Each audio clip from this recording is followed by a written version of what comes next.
Hey guys, this is episode 16 of Noodle Time. Welcome. Here with me is Matt Jordan's 50th signing that checks all the boxes, Tony Rubio. Tony, say hello. Hey, how's it going, everybody?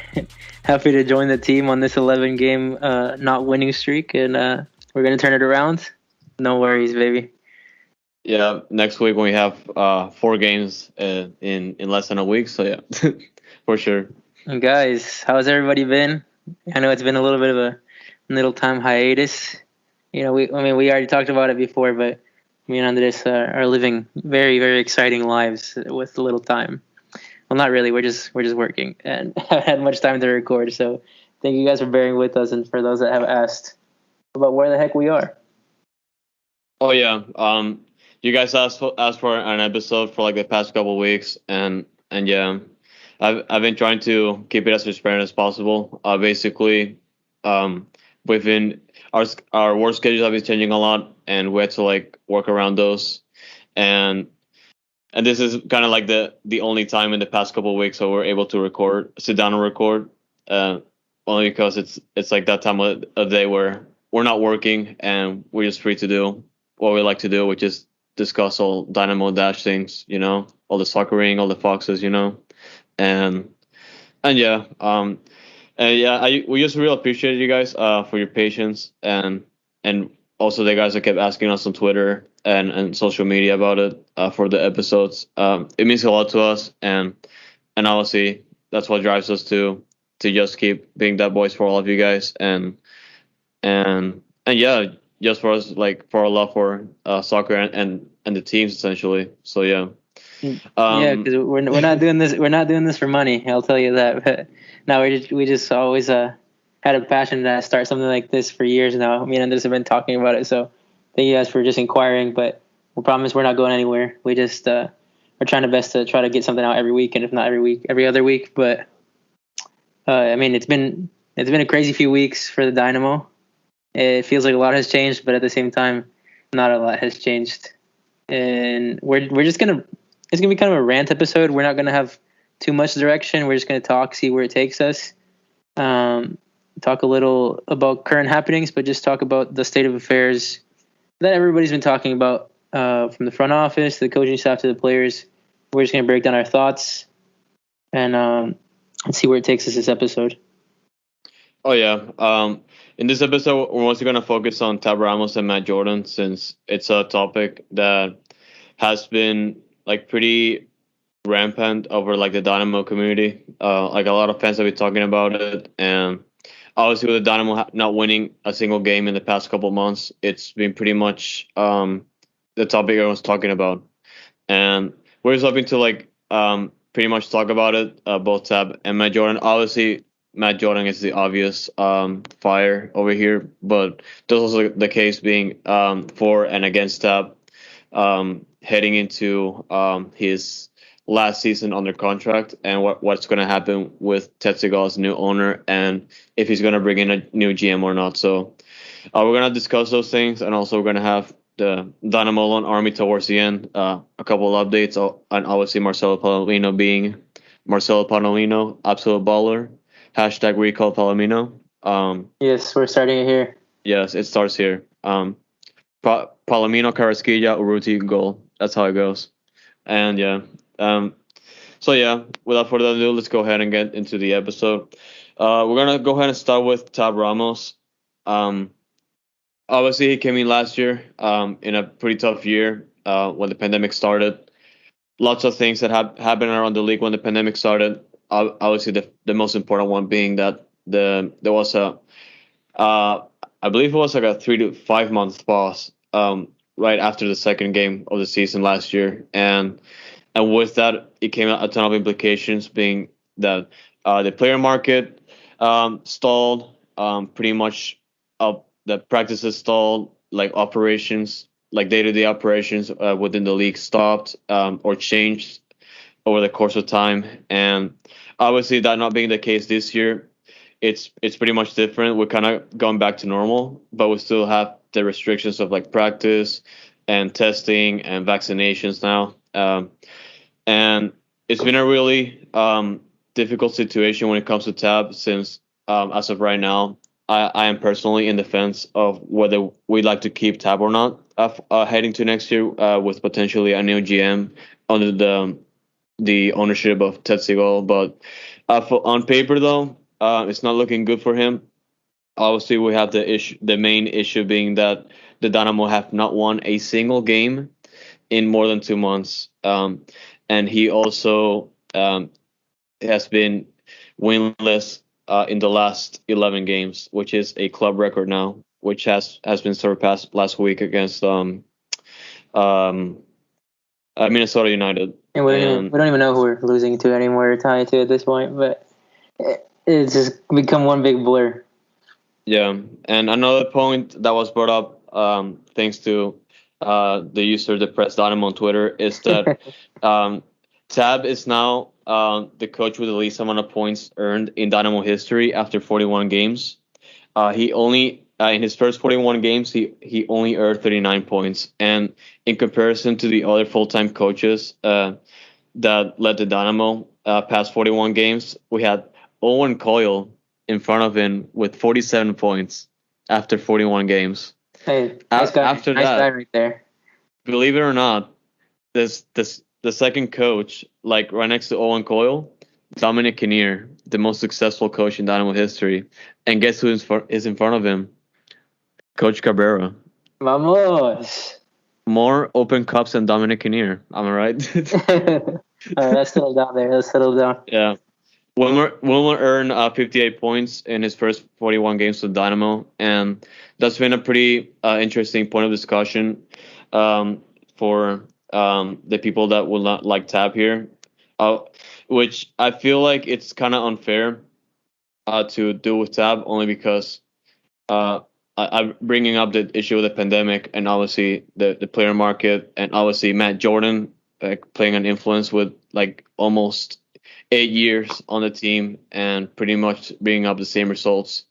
I don't know if it's a fair point to discuss, but obviously at the same time we have to discuss the issue being that looking back to the last 11 games for Dynamo, which have not resulted in wins. For the most part, it's been mostly just changes into player changes, like more than formation changes, which I feel like it's something that Tap has to consider at this point on because he's going on the field with the same formations, kind of almost with the same starting lineups and expecting different results, but we're still getting the same losses and ties at the same time without a sense of urgency to get that win already, and instead we just have to like deal with ties like 1 point per game, our points per game average dropping down and just dropping on the standings overall, which makes a lot of Dynamo fans unhappy.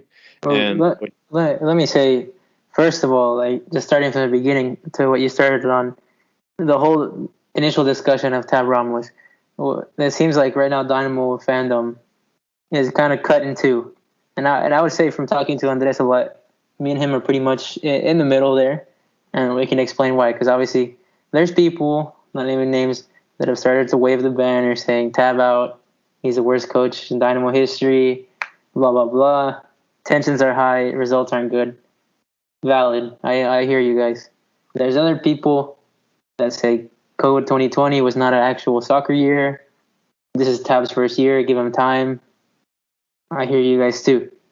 But me and Andres are in the middle. This is Tab's last year of his contract. Matt Jordan's last year of contract.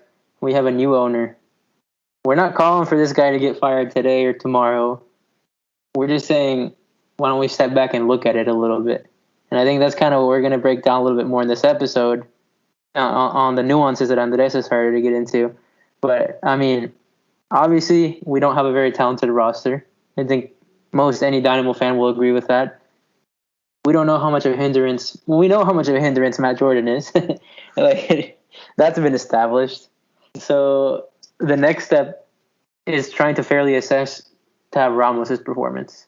And what we have, like Andres said, is 41 games, 39 points made out of that. And what we can really start to break down, obviously things aren't going to look great, is the past 11 games where we haven't won. And as you were saying, Andres, I agree with you there. Obviously, we heard Tim Parker's comment first of all. You want to talk about that a little bit, and then we can dive into the rest. Oh yeah, like the comment made by Tim Parker that was essentially brought up after the Minnesota United game with the Dynamo essentially broke the winless streak record. Um, it's an interesting point of discussion since either it could have been either taken out of context, but at the same time, just reading the comment again and again, I felt like it's extremely concerning.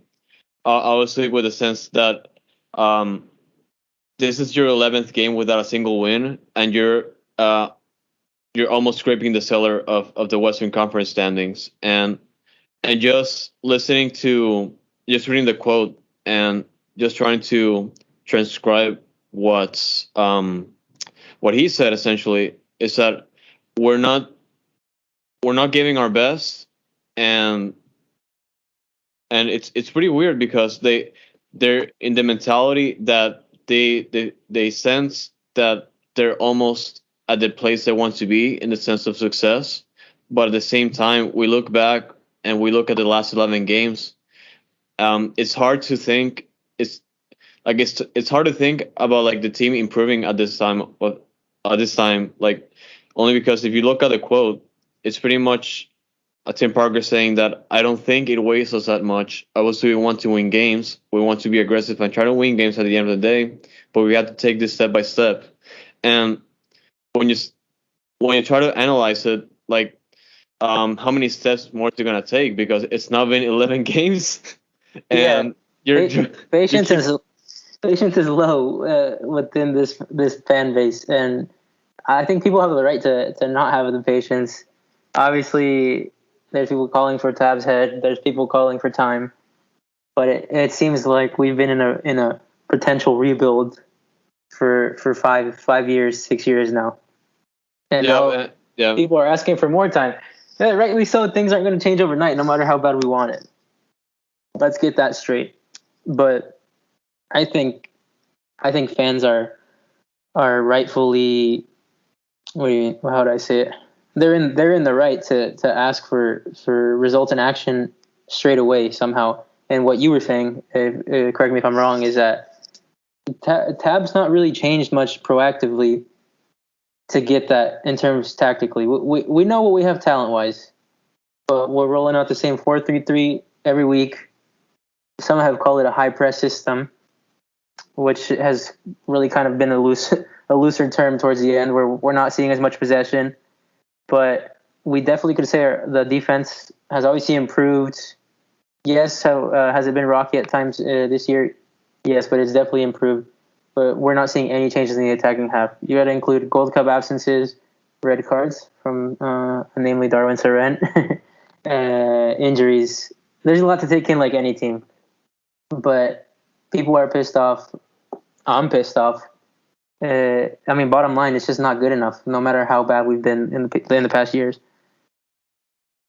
Oh yeah, and just going back to the case that Dynamo fans have the right to be concerned about this. They 100% should have the right for it because it's been 8 years like this, and we've been promised over and over again a rebuilds that essentially led to coaches getting fired while Matt Jordan stayed. So they definitely have the right to be concerned about it. And yeah, just looking at Tim Parker's quote and essentially what Ty is trying to do to get back into the playoff hunt, which looks pretty difficult at this time of like almost at the halfway point through the season. Like unless there are like any drastic changes to the lineup, like unless and obviously with the window now closed, they did make some additions to it, and like you said, they definitely improved defensively, but it's kind of I feel like Tab is like running out of ideas if he's not willing to change that much, and it's only a matter of time until we see what's going to happen at the end. And yeah, like earlier when you mentioned that it's it could go either way. It's really tough to say for Tab. Like obviously we mentioned that it's like last year was a COVID year, and it was like extremely difficult situation for Tab and the team. and to like adjust to this first true season going back, like going off the pandemic. It's it's pretty tough if you think about it, because there's this the people that want to have out because of the performances lately, but then you have to consider what happened last year and what he has been trying to do under Matt Jordan with the players that he's bringing in, and he's essentially has to work with what he's given. And so it's you mentioned it well. Like we're in the middle point. We're straight up on the fence, and I'm not ready to say that Tab should leave the team, because I feel like at this point it's pretty unfair for him with what we said before. I agree, and we both agree. So what? But you have to face the reality of the talent we have, of the results we're getting, and you do have to demand answers, because we know we're a smaller media market. We know maybe sometimes the pressure isn't there that obviously you get in Atlanta and Seattle, and this will kind of move us on to the next point, which we'll move back and forth between Tab and Matt and everything. But who's the man that's been overlooking this whole process for 8 years? Is Matt Jordan. And look, I know there's some fans. I'm not saying some fans are stupid. I'm not saying some fans are smarter. But there's just some that are saying, oh, you people just want to fire people. You just want to see heads roll, and you think results will come automatically. Obviously, we're not naive. We know that's not how football works. Just because one guy gets fired doesn't mean results and magic is going to happen right afterwards. And I'll name a name here. He's our good Dynamo friend David. I don't even know his last name. Sutherland, I think. Yes, Sutherland. Yes. If he's listening to this from a group message that me and Andres have with him, he's kind of always one that's balancing opinions, and it's fun. It's fun to have conversations with him about the Dynamo, because one guy's always a heel in the conversation, and it makes us think. But not that he's a Matt Jordan lover, but he's always kind of bringing the other perspective about the footballing sport director world. And obviously, he's saying that just because he's one of those guys that's saying that we're going to fire Matt Jordan doesn't mean that results are going to come. And I understand that. But when a guy is in a position for 8 years and has pretty much no long-term success to show for it, we have, small blips along the way, Open Cup, one playoff appearance. That's not good enough. That's the bottom line. That's what I'm trying to get at. That there's not a leash there to give him. Hey, we're going to give you two more years to do your process. No, because he's proven in those 8 years that he's not capable of progressing. And I don't care that we're one of the lowest budget teams in the league. There's other low budget teams. I'm starting to look at Philadelphia, who's very much down in the low budget of this league and have still found the way to success. And here we are, 8 years after the hiring of Matt Jordan from Montreal, with practically nothing to show for it. And am I putting myself across there? Well, Andres, I'm not saying I disagree with David, because he's right. This is a process, and he was getting to the nuances of it. We really have to hit on draft picks. We have to start hitting on homegrowns, and we have to use our TAM correctly throughout this league. But we've done none of that correctly. None of that is what I'm trying to get to. Yeah, like at this point in time, like 8 years with Matt Jordan, like you have to keep asking, why is he still here? Because is it because he knows like the rule book well enough to be here? Because you just mentioned it, he only has an Open Cup to show for it. Other than that, like that 1 year, like still doesn't overwhelmingly like negate his last 7, because it's pretty much been 10 road wins. The lowest season finish in club history last year. Please repeat that stat one more time for those people that didn't hear on Twitter. 10 road wins in league play. Since what year? 2014. Guys, that's 7 years. 10 freaking road wins in 7 years. Then, like, obviously the worst part being that it's he's been responsible for the 2 longest playoff droughts in club history. So it's pretty much been like since he came in 2014 all the way up until like 2016, because 2017 was the year we made the Western Conference final with Wilmer Cabrera. But after that, no more playoffs to this day. So it's been 2 playoff droughts.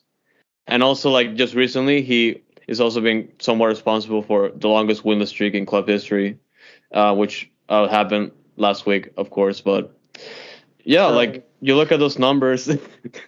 I mean, you have to step back and look at the numbers, which I'm not telling you. I don't have a graph in front of me to tell you, but you can say all day all you want. Oh, we're a low budget team. He doesn't have a lot to work with. Then explain over $1 million Darwin Quintero on the bench this season. Pretty much. Explain $1.3 million to the Argentine second division with Mateo Bahamich on the bench this season. I'm not saying the guy's a flop already. He's super young. He's got a long career ahead of him. But like I said in the last episode, the Dynamo is not a team to spend $1.3 million dollars on a player and not have him being an impact starter on this team. That's unacceptable. Oh yeah, that, and when you consider the pass DPs on the team, like Thomas Martinez, a flop on DP terms at least, and obviously Alex Lopez way back, and yeah, you look at designated players, you look at the signings. Obviously, he hit it out of the park with Albert Feliz and Mauro Manotas, but that's about it.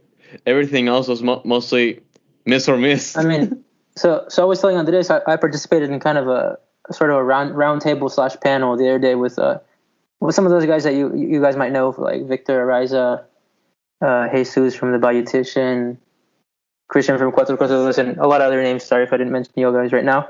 I don't want to list everything, but they were talking about how, okay, we're a low budget team. You just got to take it on the chin sometimes. And people would say, okay, we're a low budget team. Let's develop some youth. Let's sell some youth. Okay, maybe we don't have that much. Let's move on. Let's buy low, sell high. And let's get Albert Elise in here. Let's get Mauro Manotas in here. And what does Matt Jordan do? He screws the hell out of selling these players. Yeah, I mean, it was reported figures, but I think at one point Elise was getting attracted to like around $7 million bids from like Fenerbahce in Turkey and a couple other teams around there. If I'm not wrong there, right, Andres? And then Mauro Manotas, I think at one point was getting attraction from Cruz Azul for like $6 million. And there was other reports that he was getting sniffs from Liga and from Porto in the Portuguese league. Why don't you sell at that point? Obviously, nobody expected Kobo to come and screw everything up. But then you sell at least for $1 freaking million, which we didn't even get paid until now because his contract expired. And then Mauro, unhappy after a bad season, contract also starting to expire. What do we do? I don't know. What do we sell him for? Like $3 million something, $2 million to Tijuana. Peanuts, yeah. That's what we have to be pissed off about. And I'm starting to get pissed off naming this stuff myself. It's just unacceptable there when you say we're a low budget team. But he's been given some leash. He's been given some cash to go out there and try to make impact signings and miss after miss after miss after miss. That's where I'm starting to get at the root. So I think 98% of Dynamo fans would be in agreement that, all right, Matt Jordan needs to go. We need to find somebody to build around. And maybe not just one general manager, but, this might exist already in the Dynamo organization. Sorry if I'm going on a rant here. But at least for the transparency's sake, us as diehard fans don't know about this. If Matt Jordan has somewhat more of a technical team around him that really kind of branches out and scouts, because from what we see, it kind of seems like Matt Jordan is almost like a one-man show, and we don't ever see in the media or anything else any other guys that kind of are assisting him in the spotlight at least. And so maybe bring in one like technical director and then like an assistant GM. I don't know. I'm just putting ideas out in the head, but it almost seems like this Dynamo team is run too much like a minor league soccer, baseball, whatever team you want. It's just minor league, in my opinion. And after DeMarcus Beasley would rather retire than keep losing from a season or two ago, that was one of his parting quotes. Why am I going to keep playing if the Dynamo aren't even pretty much in contention to do anything, just losing after a year? He kind of went under the radar saying that, and here we are now, forced the USMNT legend into retirement early. Yeah, like you compile everything you said. Like defending Matt Jordan is impossible because it's pretty much indefensible. Like you look at the aspects of creating talent. Like as soon as he started, like that was like second to no production of that, and like trying to sell players. Um, where at the point where he could get like the most return on investment from Elise and Manotas, he screwed up too, and with like one of the biggest legends in the U.S. men's national team, like retires because of your ineptitude and because of your um like it's like it's tough not to get angry, but like whenever Beasley like tells you that he'd rather retire than keep losing because of your own actions, like it's really it's really like upsetting, honestly. Like it's tough not to be calm about it, and obviously this being the theme for like the past 8 years, like how can you defend this guy? That's pretty much where I'm at, and I don't know. I've said it before, and I just want to reiterate. I don't know Matt Jordan personally. I don't have a vendetta against this guy personally. But we're talking football here. We're talking soccer. We're talking Houston Dynamo Football Club. And we don't really have a standard at this club, it seems like. But let me tell you, Matt Jordan is not it. And I just kind of want to end that part of the discussion with MJ, that where MJ is out. If it was up to me, he leaves in the next month. But, Ted Segal said he was going to give everybody, quote unquote, their fair shake. And it just kind of bothers me, or makes me a little bit scared, that we're still getting significant transfer action with Matt Jordan at the helm. Like, that almost doesn't make sense if we're in such a bad rut. Matt Jordan's been here for 8 years without results. I'm not sure that he deserves a fair shake. But any last comments there on Matt Jordan before we turn this into an MJ roast session? Oh yeah, he had to be fired 3 years ago after after right around the season where they didn't make playoffs after the Western Conference final run. Like that was the moment he had to go, and which was already proven, and we suffered the consequences with Elisa Manotas leaving and not getting barely any return for it, and yeah, like it would be nice if we were like fired like soon, like only because like in my opinion it would be like a pretty good message to the team, his intentions to improve as soon as possible, and also I feel like it could be like a pretty boost of confidence for Tab, and but also just thinking about like everyone having the fair shake of things, like getting equal treatment. I also feel like that's also okay. Even though obviously on paper, as we discussed, like Mike Jordan doesn't deserve to be here, but we just have to wait and see. Like we're in an interesting period with a new owner, so anything can go by, and there's also reason to worry since like every day that Mike Jordan's still here, it's still like a reasonable way to like worry for fans as well. So we just have to wait and see, honestly, and this is also gonna be the period whenever we see if Ted Segal is actually trying to put this team back on the map. Yeah, for sure. I mean, there's a lot left to be seen. With Ted Segal, way too early, and we won't see the more impact of what he's doing until this off season, I assume. But kind of moving back a little bit to Tab, the thing that you and me I know have discussed, and that several other fans have been touching base on, is the fact that through this 11-game streak, Tim Parker mentions that he wasn't necessarily worried or devastated, however he said it, that we hadn't won because the process seemed good, essentially. That he thinks the team is playing well and we're near a win. Obviously not what a fan wants to hear from their captain, but regardless of that, stepping back, taking off your anger glasses a little bit and looking at it, more proactively, I can't really even say that from the Dynamo in these past 2 months, 3 months. We have not been playing attractive soccer, and look, if we're winning, we're getting results. I don't care if we're playing attractive soccer. Give me Dom Kinnear booing it up the field with Adam Moffat and Eddie Robinson, and I'm happy. But obviously the defense, like we mentioned, is making strides from years past, but it's not exactly convincing. I think I saw a graph. I mean, I couldn't really describe it to you technically that well, but essentially in terms of goals, what is it? What do they call it? Like goal chances created and XG, yeah, more like it, yeah.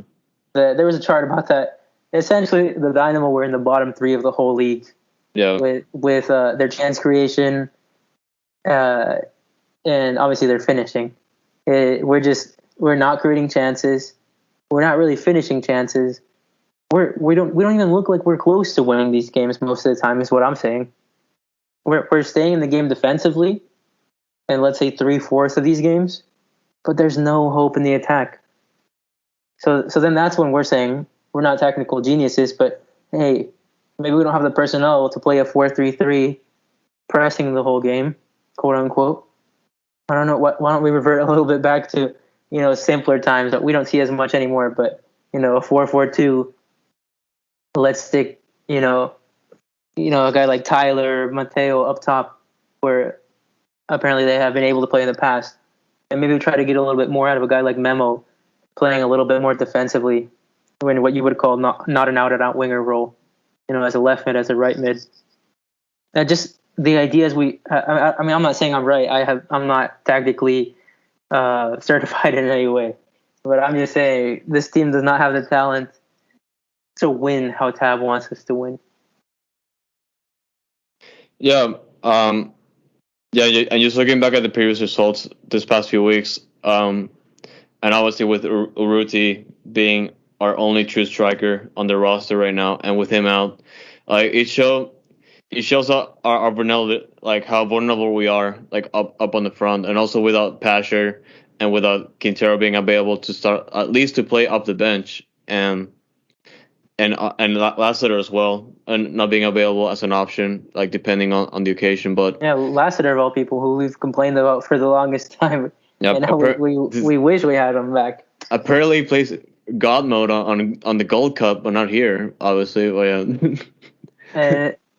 It's just, it makes you think, when you're in the absolute worst of times, how have we not even bringing in an appearance of some of the homegrown guys we've been mentioned time and time again, like Danny Rios or Juan Castilla. Like, look, like I've said before, I don't know, maybe I give too much disclaimer, but I haven't seen these guys play in person, and probably 99% of Dynamo fans haven't either. But we've been told that these guys are our first team. I don't know, first team ready, but they're promising, and they can maybe bring something to the first team. But we haven't even seen Danny Rios, for example, a winger. I'm pretty sure he plays on the bench one time this season. Yeah, and for most of these guys, there has to be a point on the season where they have to show up on the field, because there's a reason why they were signed in the first place. Obviously, we saw Hoffman getting his debut recently, which is cool to see, and we also have to, at some points, depending on how Marriage holds up during the season, we have to see if Michael Nelson deserves a look. But obviously, it's more, as of right now, obviously, with the Dynamo somewhat improving defensively, and the goals that I've seen so far being somewhat of mistakes by Marriage, I feel like there could be like a really good discussion being made for Michael Nelson getting a look for the starting spot. So obviously there's still that to look forward to, depending on how the games go. But if we had to step back and look at the season as a whole and look at all the players, I'd probably tell you Marco Maric was in my top 3 players of the season. Yeah, keeping us in games.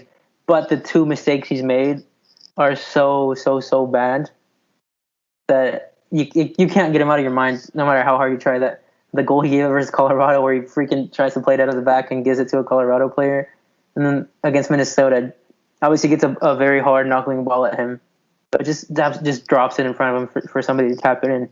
Is unacceptable as a goalkeeper.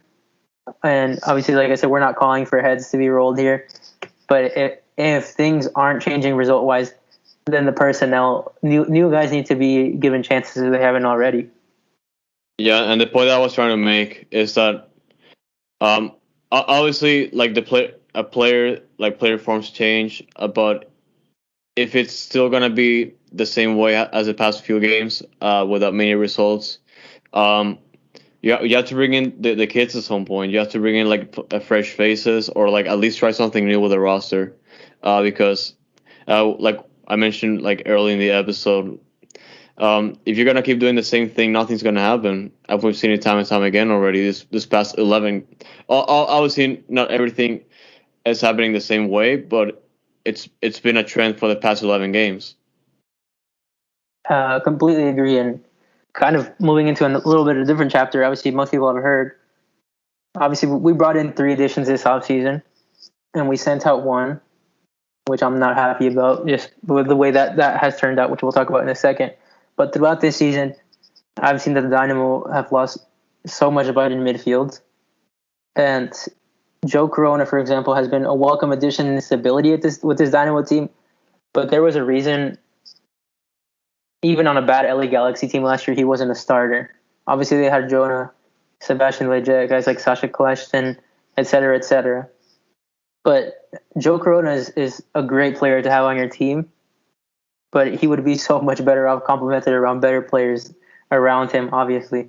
And I'm not singling out Joe Corona. I love the addition this year. It's just an example I'm giving that we're just not good enough talent-wise in the midfield, and I think that shows more than any other position on this Dynamo team this year. That's namely from the creative aspect. You can tell Derek Jones, you can tell Matias Vera to be a destroyer for you all day, and we know Mati isn't just a destroyer. You know, the guy can play too. But when it comes to attacking, we've tried. Corona has kind of been entitled to that a little bit more, with nothing to show for it. Memo has just gone AWOL this season. Started promising for 2 games. You got to call a spade, and just fizzled out. Quintero nowhere to be seen. That's where people are like, okay, should we have got Marcelo Palomino and let him have some minutes? Maybe, but that's in the past. So in terms of additions, we added Adalberto Carrasquilla, Panamanian international center mid. Do you have any notes on him, Andres? Anything you've seen? It looks promising. It's still early. Obviously, like I've only seen like barely less than a game to show for it, but like from what I've seen so far, it looks very promising. It could be like a pretty good addition, but obviously it's another Matt Jordan addition, which could go either way. So yeah, but as far as Matt Jordan signings go, definitely from what I've read about. Well, first of all, he came from FC Cartagena from the 2nd division in Spain. He's a full-blown Panamanian international at 22 years old, starting in their midfield from this Gold Cup. So right off the bat, you know, I see a lot of Dynamo fans complaining, who the heck is this guy? And look, come on. I know we're mad at Matt Jordan scouting. We're mad at not bigger name signings, but this guy seems like he can ball. So that he's going to make an impact as a first-team player on the Dynamo team, 100% in my opinion. And now we just have to obviously bring him in the middle of an absolutely terrible, hectic season and see what he can do for us, which isn't the best position to put a player in. Yeah. But he has time. He's going to be on loan until next summer with an option to buy. So if he plays well, he's going to play himself into a contract with the Dynamo. Yeah, there's that, and also the fact with the option to buy with potentially a new GM or potentially a new head coach, maybe. So there's that to look forward to. But I like to see more, honestly. Like I've seen the highlights of him in the before heading into the Dynamo, and he looks like I'm looking forward to see him develop and to see how he's gonna fit with the team. But it's he already has like somewhat of pressure heading to the team, obviously with the team on a rough shape and him being tasked to essentially save them in a way. So it's gonna be interesting to see how it goes. On the surface level, I love the signing, and we were talking about earlier about why is Matt Jordan still getting to make moves if he hopefully will not be here after this season, because we probably won't have a postseason. But, I mean, first of all, he brought in Carrasquilla, our biggest signing probably of the offseason, excluding Hadebe. It was a loan. So, okay, you're looking at it maybe with a little bit more rosy glasses at that point. You're saying, okay, maybe they let Jordan bring in a loan because they're saying you might not even be here after the season. I'm just looking at it that way. Maybe that's a positive point. But also, I think it was around $300,000 to bring him in on loan, and it's going to cost around $1.5 million if I'm not incorrect, to sign him next year if we want to. So like Andres says, if we bring in a new GM, if we bring in a new coach, it's a good spot to be in case he doesn't pan out. But then again, Carrasquilla has a lot to play for himself. He's a starter on the Panamanian national team. He has a lot of pressure from his country and a lot of pressure on himself because he was actually linked to Real Madrid Castilla, which is Real Madrid's B team, I believe, last year after his first season with FC Cartagena. So the guy can ball. With obviously Real Madrid scouts were looking at him at the age of around 20 years old. He's only 22 now. He had an amazing year with FC Cartagena in his first year in the La Liga 2. Second year, new coach came in, COVID happened. He got less playing time. So in terms of scouting, it seems like the Dynamo maybe picked a diamond in the rough, you could say. Like, he's super promising. He's gotten a lot of attention in the past. But after a little bit of a bad stretch for him, maybe he can come to Houston, turn into a star, and maybe his goal is to earn a big contract and go back to Europe, which I'm fine with if that's helping us. Yeah, that, and also the last significant transfer to the Dynamo being Corey Barrett. Obviously, him being brought up from LAFC, not even halfway through the season, because he did join LAFC from Real Salt Lake at the beginning of the year, and the Dynamo came in and managed to acquire him via trade with them for a ton of GAM, general allocation money in a sense. And just looking on paper, the Dynamo did essentially overpay for Corey Baird compared to what LAFC spent for him. I think by around like $250,000 in GAM, maybe, if I'm correct out of the top of my head. But they still paid. They overpaid for him, and not to take it as a point of offense towards him, since like just watching his replays and obviously just watching the games he played so far with the Dynamo, he's a very talented player and a forward that can bring a lot to the table. And I'm also like pretty much looking forward to how he what he transferred to the field of play. Obviously, kind of like Carrasquilla, but he's gonna have a lot more play time, and we'll see how it goes from here with Corey Baird. It feels like a lot of question marks with the team, more than answers, obviously. But we just have to wait and see. Unfortunately, he picked up an injury, and him and Pastor have not been in training all week apparently. So we probably won't see them for another couple weeks again. Yeah, and that's kind of the story of the season right now with the Dynamo. We're in so much disarray that we don't even know if this guy's going to feature as a winger or a striker when it comes to a full strength 11, if we ever get back to that. Which that's when it gets a little bit hazy. You're saying, oh, better to have more options, but it's not really better to have more options if one guy doesn't stand out in the pack like we absolutely need to. So, that's two guys. We have Carrasquilla, Corey Baird, and obviously the third guy brought in was Teenage Hadebe as a DP center back, who has looked pretty great, to be fair. Even though the results haven't been there, I wouldn't say anything is faulted on him completely. He's coming into a really tough time in the season, and him and Tim Parker, I think, are going to be a great partnership for years to come for the Dynamo. So now it comes building around that to make this team better. So, like we saw MLSsoccer.com's article, and they gave Dynamo a B+ for the transfer window. I'd more or less agree. Give it around a B, because there definitely could have been a higher quality signing there, especially in attack. But like we said, maybe the checkbook isn't completely open for Matt Jordan, since he may not be here after this season. And yeah, and we'll leave it at that, since it's more about how the team is gonna gel almost halfway through the season. And now we're past the halfway point. I think after like last week, if I'm not incorrect.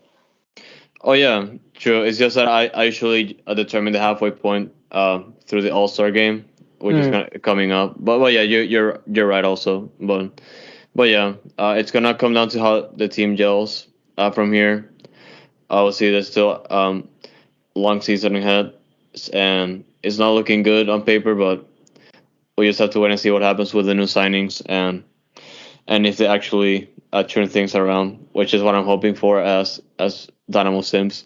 I mean, that's what we're hoping for. It almost seems like the coaching staff is hoping the same thing from what we've seen, no tactical changes on the pitch if the players aren't changing. So let's hope a little bit more proactive action is being taken in that side of the game. But coming up, obviously we have Colorado at home this week. We have 5 of our next 6 games at home, which is a good thing, but we haven't necessarily lit the world on fire this year at home either. So we have Colorado, who is a very good team, just acquired Mark Anthony Kay from LAFC. They got Kellen Acosta back. They got a great guy like Cole Bassett in the midfield. That's a tough team to play right now. So they're coming down from a little bit more temperate Colorado in the altitude. Let's see if we can really shock them and get an absolutely necessary 3 points this weekend. We're going to be without Darwin Seren, who actually had his suspension extended after his red card versus Austin FC, without Corey Baird, without Tyler Basher, and without Darwin Quintero. That's the players that we have known for now. So I think there was a press conference today. I did not attend that virtually, but from some of the comments that came out, Tab is very much aware of the displeasure of the Dynamo fans after some comments last week, and he knows, according to Cuatro Cuatro Dos on Twitter, Tab very much knows his head is the first to roll after this season if things don't change. So he knows it's now or never. Let's just see if anything changes on the pitch to actually get a result. What do you think is going to happen in this? Colorado is one of the best teams in the Western Conference, and they're pretty good on the road, so it's going to be a pretty tough game for them. Obviously, it's a pretty good game to see where the team stands heading into the 12th game in the skid. Will they break it? That's what I'm hoping for, obviously, but there's still a lot to prove with this new team. So I feel like it's going to be a pretty tough game. That could go. That could be a wild game with tons of goals, maybe. I don't want to make a prediction since I'm not making crap. But correct me if I'm wrong here on this, but have the Dynamo scored more than 3 goals at least once this season? I was trying to think about that the other day. I haven't looked at the results, but goals. I don't think we've scored more than 3 goals at all this season in one game. I will have to look it up, but I think you may be right. Yeah. Somebody get back to me with that if I'm right, or if I'm wrong even. But I think even in the past seasons that haven't been too great, we've kind of always had those Dynamo wins at home, where we just come out of nowhere.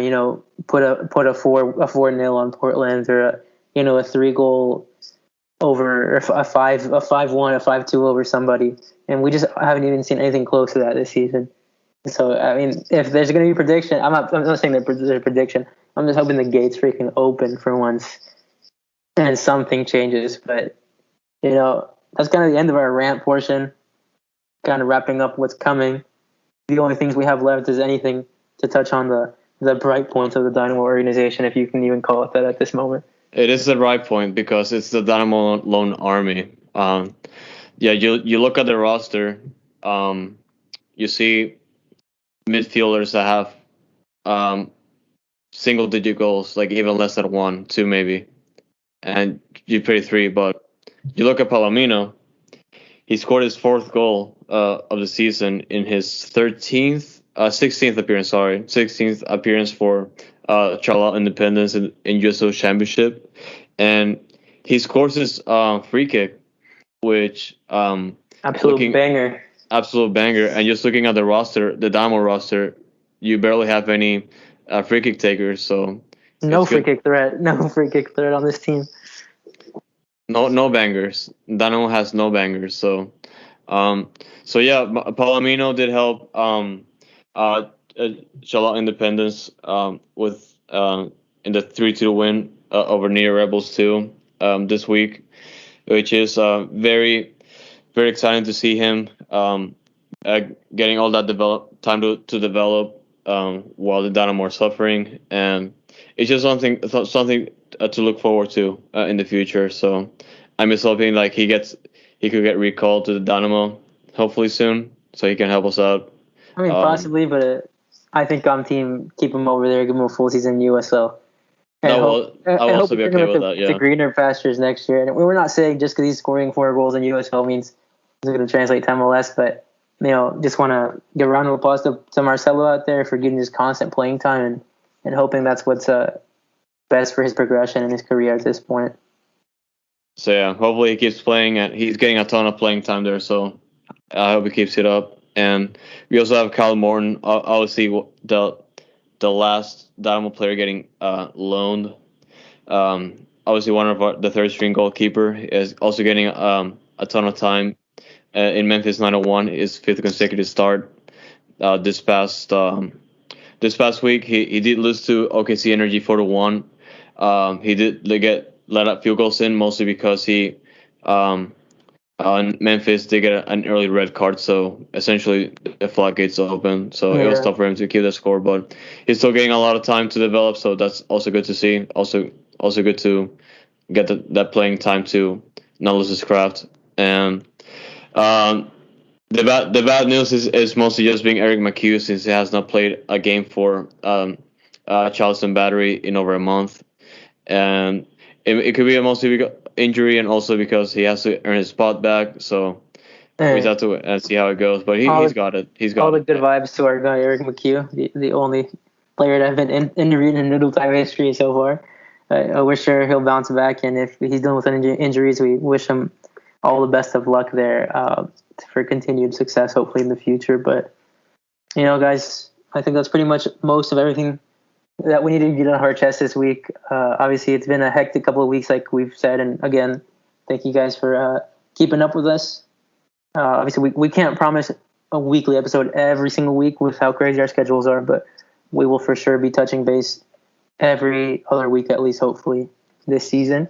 And let's hope things turn around for the Dynamo, because, I mean, at this point, hope is all we have. Like always. But hey, even superfan Webb Tilton, if he's listening, I see his buttons are getting pushed out there, and if there's one guy that you do not want to get pissed off, it's Webb. That's a shame right there. We got to give this guy a win, please. Matt Jordan, Tab, anybody's listening, if you're gonna get a win, get it for Webb this weekend, please, for the love of God.